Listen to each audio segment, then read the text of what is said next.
Hey everyone, so the San Diego Comic Con is over, and as the dust settles, we're left with this little pamphlet that tells us what's going to be going on in the Marvel Cinematic Universe for the next couple years or so. And I think some of this stuff's great. Here, I'm just going to tell you what I think about every single one of these. But overall, I just feel like this is a little bit lackluster, almost as if these movies don't coincide. It feels like they don't have a real plan. This is just a bunch more spaghetti that they're going to throw to the wall and see if it sticks, which, hey, it's not a terrible idea, specifically after some big story arc like they just went through with Endgame, but it may not be the best idea. I don't know. Some of these look okay. I'd love to hear what y'all think, but Black Widow was the first one. My only words here are, it is about damn time. They're saying that they're partly setting it in the events of the Civil War film. The cool thing that I saw is that Taskmaster is going to be the villain, at least one of them. I'm digging that idea. I think it's going to be actually really neat. Now, here's the deal. Some of these I thought were movies, but look, it actually looks like 5 of these are going to be streaming shows for the new Disney streaming service. So it looks like Falcon and the Winter Soldier. They're saying it's going to be set after the events of Endgame. Yeah, I don't know. Cool idea. I don't know how it'll stick or what the ratings will be. I'm sure we'll find out. Now, I think the biggest blockbuster that they're hoping for is going to be the Eternals, right? So they have a huge cast. Some of these names I don't really know because I'm really bad at remembering actresses' names. But Angelina Jolie's going to be in it. That's a huge thing. So about the Eternals, Kevin Feige, he says, this film is full Jack Kirby. And, I mean, I don't know. I guess he's saying it's full action or full amazing, but hey, if you invoke the name of Kirby, you gotta follow up there, Feige. You better not disappoint anybody after saying that, because that's a pretty big claim to say that this is full Jack Kirby. 10 rings. Okay, cool. So this is their chance to redeem themselves for that stupid Iron Man movie that turned Mandarin into a faker, like not an actual villain. I don't know. The movie was okay, I guess, but dude, you ruined Mandarin, and you ruined it in a major film. I wasn't a big fan of that. Here's what's not on this list. It's Blade. It's Blade. Well, I guess Guardians of the Galaxy 3 isn't on here either. Neither is, Captain Marvel 2? But I guess they're going to be all in the same. I don't know. They announced that they exist, but they didn't put them on this timeline. That's fine. Blade looks great. It's not going to be with Wesley Snipes, different actor, but hey, I'm going to watch the hell out of it. I like anything Blade, of course. WandaVision. This is going to be interesting. So this is going to be another streaming TV show. And we've seen a lot of... So Kevin Feige said, quote unquote, it's unlike anything we've done before. Weird is the key word. Everyone keeps using the word weird. So here's my question. Just how weird are we talking about? Are we talking about Unicorn Store weird? Or are we talking about like full-on altered states weird? I don't know. Is it going to be a bunch of taking acid? Who knows? Who knows what they mean by that? Next one. Okay, Loki. I'm not really turned on to this show.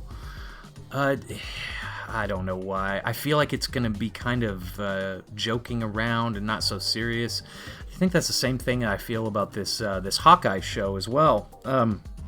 And as well, hey, as far as Hawkeye goes, Jeremy Renner says this on stage. He says, I get to teach someone else to be a superhero without superpowers. So, yep, they're absolutely bringing in fake Hawkeye, Kate Bishop. And if this is going to be kind of like the comic books, the Kate Bishop comic books, it means that it's also just going to be cutesy-dootsy, really silly humor that's, does not feel Marvel. It feels like, 12-year-old chick humor. The biggest one out of all of these that I'm actually looking forward to is the What If series. So, of course, if you haven't read the What If series, dude, there were some great stories. It was like Professor Xavier becomes the Juggernaut. Magneto actually founded the X-Men. What if Flash Thompson was bitten by the radioactive spider instead of Peter Parker? Fantastic Four never getting their powers. Just, there's a million different things to choose from. But look, here's what I like about this. It's going to be animated for one, the What If series, so you have a higher likability of actually staying closer to the storylines, from the comics, because if you can do anything with animation, which you can, it should be easy to fit it into the shows, so if they stay close to the source material, I'm going to cross my fingers, and I think you should cross your fingers too. I think that'll be good, again, if they stay close to that source material. And so all of this kind of brings me to exactly what everyone's talking about right now. They're talking about it all day long, and that is that Jane Foster will be taking over what they call the quote-unquote mantle of Thor. So, of course, Thor's girlfriend is going to be Thor, right? So they did this in the comic books, okay? And before I actually get to that and show you some of the dialogue in the comic book, I want to say this, as far as always hearing about this, Thor being female, I've never really necessarily understood that. Like what does Thor become? Is that like a position, like a store clerk? You have the position of Thor today. So, instead of stocking all of the canned goods in the center aisle like you've been doing every night, I want you to, since you're taking over the position of Thor, I want you to fly in the sky and swing this hammer around and make lightning flash. It feels weird. It doesn't feel right. And so I say, it's a strange thing. And so a lot of people are actually asking that. When kids would likely, they go into comic book shops during the whole Marvel Cinematic thing, and Thor was a woman for a while. When people went in, they're like, "Oh, I want a Thor comic." What are people going to say? Well, that's actually Jane Foster. He's like, "Well, where's Thor?" And there's like, "Oh, this is Thor," and just a big confusion mark, right? But here's the thing: people who disagree with that don't automatically simply become misogynists, right? Because that's the kind of mentality that you're kind of getting. If you change these stories, if you change anything about them, then people are labeled as phobes, as ists, and they're defamed. They're defamed and labeled anti-diversity. And, I'd like to say that the reason that I disliked the Jane Foster comic is because it was really badly written, and it depicted her as just a cruel meanie. So look here, this is it right here, and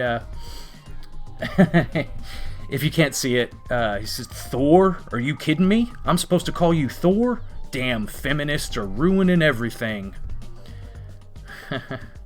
He says, "You want to be a chick superhero? Fine, but who the hell cares? You get your own identity. Thor's a dude, one of the last manly dudes still left. What'd you do? Send him to sensitivity training so he'd stop calling Earth girls wenches?" She says, "Thou wishest to touch the hammer? Be my guest." And she swings it at him. He's like, "What the? This gone into a crazy thing. This ain't how it's supposed to work. What the hell kind of Thor are you?" And then she said, "The kind who just broke your jaw. That's for saying feminists like it's a 4-letter word, creep. And also, for the robbing." Ooh. And then the cringe just, all at once, your body can cringe and you can say, oh my gosh. So this is very strange that they're even writing comics like this, honestly. It's like something is being forced to be angry about, and that is what becoming a superhero is. I don't really know what to think about all this other than I know that writing isn't good, right?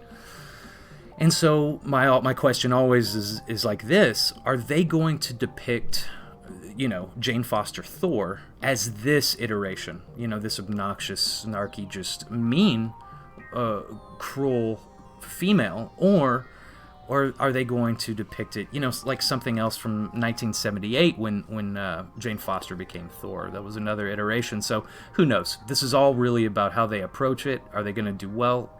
I do not know. I'd love to think that they would do good, but they're not handling things with the best of care right now. So let me know what you think. I'd love to kind of hear your opinion about all this. you know, I've looked at this and I'm just like, look, that comic is really bad. And so if they put that to the screen, that's just going to be really bad too. And hey, that's my opinion. I really feel that way. Love to hear what you think. Like I said, drop a comment below. Comment and subscribe to my channel if you haven't. I'd love for you to come back. I talk about comics mostly and pop culture. And I am Chase. I'd love to see you on the next video. Have a great day.